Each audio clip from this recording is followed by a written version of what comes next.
이렇게 영상을 나누면서 그런 질문이 계속 듭니다. 이렇게 부모님 귀하다는 것을 저희가 알고 부모님을 사랑하고 효를 다해야 된다는 것을 알고 있지만 왜 그게 잘 안 될까? 항상 질문이 듭니다. 그 질문에 대한 답이 성경에 담겨 있습니다. 하나님께서 지으신 세상, 우리가 쉽게 말하는 에덴 동산이라고 말하는 그곳에는 하나님의 사랑과 가치의 질서가 있었기 때문에 거기에서는 사랑합시다, 부모를 공경합시다, 이런 어떤 가르침이나 이러한 어떤 외침이 필요가 없었다는 겁니다. 거기에서는 사랑이 됐어요. 효가 됐어요. 서로 존중하고 서로 배려하고 당신이 잘 되기를 바랍니다, 이런 마음으로 서로 하나가 되어서 정말로 매일 볼 때마다 기쁘고 감사하는 천국이 바로 하나님이 지으신 세상의 모습이었습니다. 하지만 인간이 죄를 지은 그 순간부터 그 모든 관계가 깨지고 말았습니다. 하나님과의 관계, 사람과 사람과의 관계, 나와 내 자신과의 관계, 나와 피조세계와의 관계, 모든 관계가 깨지고 말았습니다. 그래서 서로 비난하고 정죄하고 책임을 전가하고 시기하고 질투하고 심지어 형제간에 미워하는 중에 동생에게 해를 끼치는 참혹한 일이 일어나고 말았습니다. 결국 하나님과의 관계가 깨진 그 순간부터 사람은 어찌할 수 없는 연약함 가운데 인생을 살아가고 가정을 이루며 세상 가운데 살아가고 있다는 것을 저희는 말씀 가운데 확인을 할 수가 있습니다. 하나님께서는 이처럼 죄로 망가진 세상 가운데 삶을 살아가는 하나님의 백성에게 그들이 어떤 삶을 이루어야 하는가 하는 내용을 십계명을 통해서 말씀해 주셨습니다. 십계명의 내용은 아주 간단하게 말하면 예수님께서 요약하신 것처럼 하나님을 사랑하는 것, 그리고 서로 사랑하는 것, 그것이 십계명의 내용입니다. 1계명부터 4계명까지 내용은 하나님이 누구신가, 하나님을 사랑해야 된다는 것이 나타나 있고, 5계명부터 10계명까지는 사람을 존중하고 사랑할 것에 대해서 말씀을 해 주셨습니다. 그러면서 사람과의 관계 가운데 사랑하라 말씀하시면서 그 관계 가운데 가장 첫 번째로 오늘 본문의 말씀, 내 부모를 공경하라, 이렇게 하나님께서 이스라엘 백성에게, 또한 이 말씀을 대하는 저와 여러분에게 다시 한번 하나님 나라의 사랑과 가치의 질서가 어떠한 것을 포함하고 있는지를 일러주고 있습니다. 부모를 공경하라. 여기서 공경하다 는 것은 무겁다, 이런 뜻이 담겨 있어요. 무겁다. 그러니까 부모를 세상의 어떤 대상보다 비중 있게, 무겁게, 가치 있게 여기는 것, 그것이 효의 핵심이요 효의 출발점이다, 이렇게 말하고 있어요. 세상의 큰 무엇보다 나의 아버지, 어머니가 가장 귀한 대상이다, 무거운 대상이다, 가치 있는 대상이다. 그래서 아버지, 어머니의 이야기를 들어드리고 그들의 삶을 살피고 그들의 뜻을 존중해서 삶을 살아가는 것, 그것이 마땅하다, 이렇게 하나님께서 강조를 하고 있습니다. 그런데 성경 말씀에 보니까 신명기 27장에는 그의 부모를 경홀히 여기는 자는 저주를 받을 것이다, 이렇게 말씀하셨어요. 그래서 오늘 본문 출애굽기에서는 부모를 무겁게 대해야 된다, 이렇게 말씀하시고는 신명기 말씀을 통해서는 너희가 부모를 무겁게 대하지 않는다면, 경홀히 여긴다는 것은 가볍게 여긴다, 이런 뜻인데, 너희가 부모를 가볍게 여긴다면 내가 너희를 위해 예비한 축복을 너희들이 누리기 어렵다, 이렇게 하나님께서 말씀을 하셨습니다. 결국 하나님께서는 이 모든 말씀을 통해 우리의 인생 가운데 예비되어 있는 놀라운 축복은 무엇을 통해 누리게 되냐면 관계를 통해 누리게 된다는 것을 알 수가 있습니다. 관계를 통해서 하나님과의 관계, 부모와의 관계, 사람들과의 관계를 통해 하나님께서 예비하신 복을 누리게 된다.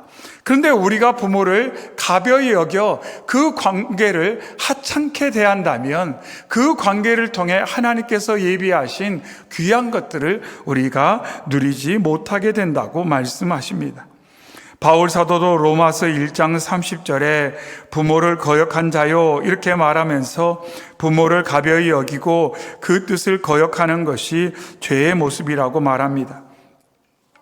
디모데후서 3장에도 너희는 이것을 알라. 말세에 고통하는 때가 이르러 사람들이 자기를 사랑하며 돈을 사랑하며 자랑하며 교만하며 비방하며 부모를 거역하며 감사하지 아니하며 거룩하지 아니하며 이렇게 말합니다.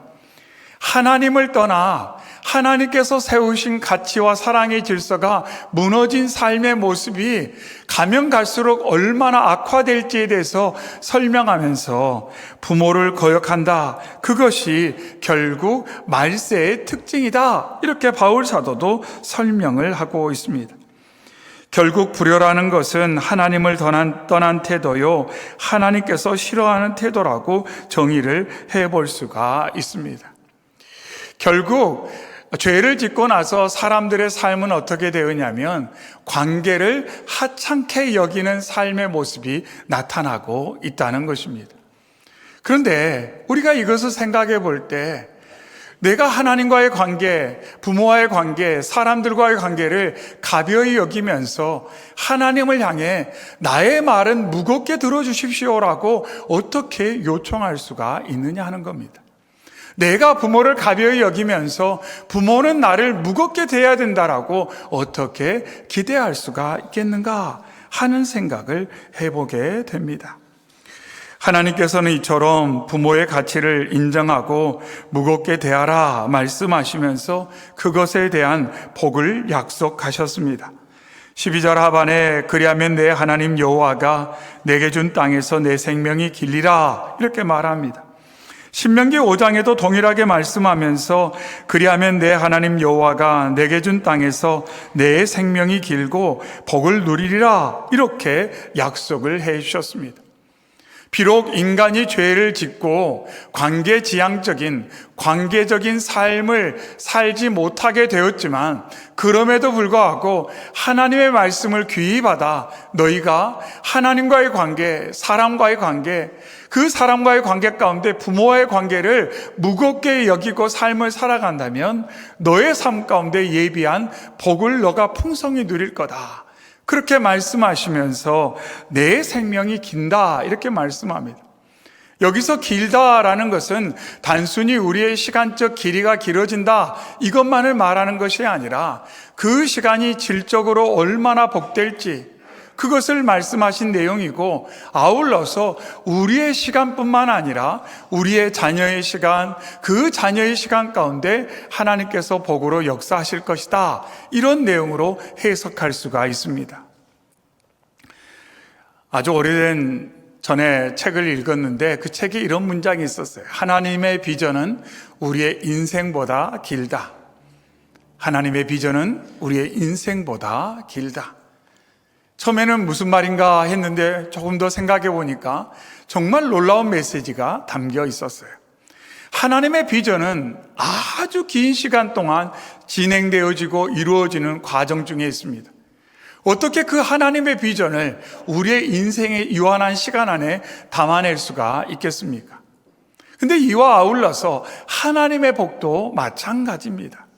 하나님께서 예비하신 그 놀라운 복을 어떻게 유한한 우리의 인생의 시간 안에 다 담아낼 수가 있겠습니까? 하나님 말씀합니다. 너가 너의 부모를 가벼이 여기지 않고 너가 관계적인 삶에 집중하여 하나님과의 관계, 부모와의 관계, 사람과의 관계를 중요하게 여기며 삶을 살아간다면 그로 인하여 너가 복을 받을 텐데 그 복은 너의 시간뿐만 아니라 너의 자녀의 시간, 그 자녀의 시간 가운데 계속 경험되게 될 것이다. 이렇게 하나님께서 말씀을 해 주셨습니다. 바울 사도도 에베소서를 통해 동일하게 말합니다. 내 아버지와 어머니를 공경하라.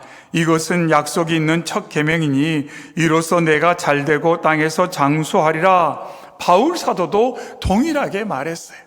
부모를 공경하는 자, 부모를 무겁게 대하는 자, 부모의 가치를 인정하는 자는 땅에서 장수하고 잘 될 수밖에 없다. 왜냐하면 하나님께서는 그 복된 관계를 통해 역사하시기 때문이다. 이렇게 바울 사도도 동일하게 선포를 했습니다.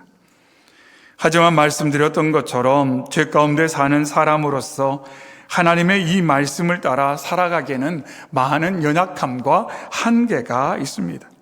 사람만의 힘으로써 하나님의 뜻을 따라 관계 중심적으로 삶을 살기에는 너무나도 턱없이 부족하다는 겁니다.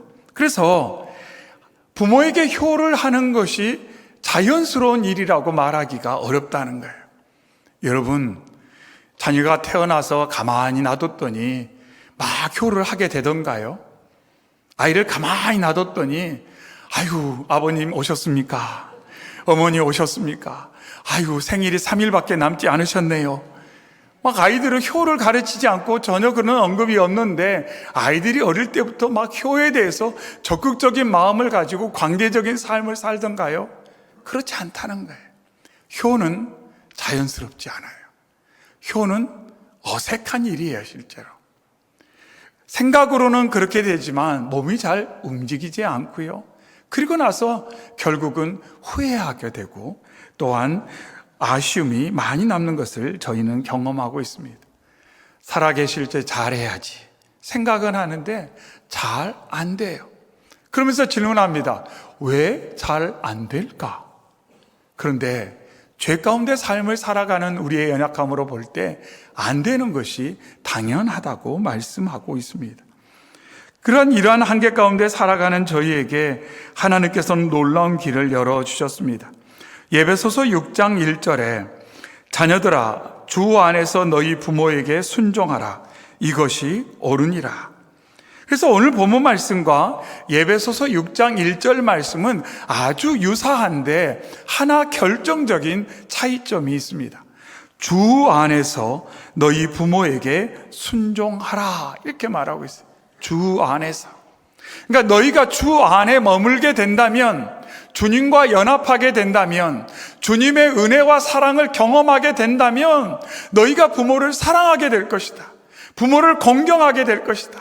부모에게 순종하게 될 거다. 부모가 얼마나 귀한 존재인지를 너희가 깨닫고 그 관계를 귀히 여기며 삶을 살아가고 부모님의 마음을 헤아리는 삶을 살게 될 거다. 이렇게 바울 사도가 설명을 해 주었다는 겁니다. 우리가 주님 안에 머물게 될 때 우리의 보혜사이신 예수 그리스도와 성령님을 통해 은혜를 경험하게 될 때, 자격도 조건도 되지 않은 나를 위해 하나님께서 예수 그리스도를 보내주시고 그 예수님의 희생을 통해 나에게 생명을 주시고 소망을 주시고 살 길을 열어주셨다는 그 은혜가 깊이 깨달아질 때 부모님을 통한 은혜도 깨달아지게 된다는 겁니다. 가끔 자녀들은 착각을 합니다. 내가 자격이 된다. 조건이 된다. 그래서 부모에게 뭔가를 요구할 만한 근거가 있다고 생각을 합니다. 여러분 어떻습니까? 정말 자녀에게 그런 자격과 조건이 있을까요? 부모의 사랑은 무엇으로부터 시작되는 걸까요? 부모의 사랑은 부모의 마음으로부터 시작되는 겁니다. 자녀가 어떻든지 어떤 삶을 살았든지 성경에 나오는 탕자와 같은 삶을 살지라도 부모는 자녀를 사랑합니다. 그 사랑은 자녀에게서 시작된 것이 결코 아닙니다. 그 마음으로부터 시작된 겁니다. 마치 하나님의 은혜처럼. 그래서 성도가 하나님의 사랑과 은혜를 깊이 깨달을 때 부모의 사랑과 그 은혜의 깊이, 그 시작점을 깨닫게 되고 그것에 대해서 감사하고 그것을 귀히 여기며 그것을 무겁게 대하게 된다. 이렇게 바울 사도는 설명을 하고 있는 것입니다. 이러한 삶을 아름답게 살았던 인물 가운데 한 사람이 바로 나오미의 며느리 룻 이방 여인이 있습니다. 우리가 아는 것처럼 나오미 가정이 기근을 피해 이방 나라 모압으로 피난 갔다가 거기에서 두 아들이 결혼을 했어요. 하지만 어찌된 일인지 풍토병 때문인지 남편도 두 아들도 세상을 떠나게 됩니다. 나오미가 고향 소식을 들으니까 고향의 기근이 사라지고 먹을 것이 있다는 소식을 듣고 남편과 아들들을 잃어버린 이 땅에서 내가 무슨 미련이 있다고 남겠는가 생각하면서 돌아가려고 할 때 저 두 이방 며느리를 보니까 마음이 너무 짠한 거예요. 며느리들아, 친정으로 돌아가거라. 너희들이 나를 따라간다고 한들 무슨 소망이 있겠느냐. 이 시어머니의 말을 듣고 오르바는 돌아갔어요. 근데 룻은 끝까지 시어머니의 치맛자락을 붙들고 어머니 따라가렵니다. 어머니를 이기고 결국 어머니와 함께 베들레헴으로 돌아오게 되었습니다. 하지만 남편도 없고 자식도 없는 이 두 여인이 할 수 있는 거라고는 이삭을 줍는 것밖에 할 일이 없었어요. 추수하고 남은 땅에 떨어져 있는 그 나달을 줍는 일, 하루하루 필요한 먹을거리를 땅에서 줍는 일로 해결하는 그 방밖에는 없었어요. 그런데 놀라운 기적 같은 일이 일어납니다. 룻이 보아스를 만나게 되고 그 둘이 결혼하여 가정을 이루게 되는데 거기에서 오벳이 태어나고 오벳의 자손에서 다윗, 그 자손에서 예수 그리스도가 태어나게 되었습니다. 생각할 때 그런 질문이 들어요. 이 룻이라는 여인은 어떻게 그렇게 소망 없는 유대 땅으로 와서 어머니, 시어머니를 그렇게 모실 수가 있을까? 정말 성품이 좋은 사람이겠다. 우리는 그의 효를, 그의 성품만으로 답을 찾으러 갈 때도 있습니다. 그런데 말씀 가운데 한 구절이 눈길을 끕니다. 룻기 1장 16절에 룻이 이르되 내 어머니를 떠나서 어머니를 따르지 말고 돌아가라 강권하지 마옵소서. 어머니께서 가시는 곳에 나도 가고 어머니께서 머무시는 곳에 나도 머물겠나이다. 어머니의 백성이 나의 백성이 되고 어머니의 하나님이 나의 하나님이 되시리니. 이렇게 룻이 시어머니 나오미에게 이야기를 하고 있습니다.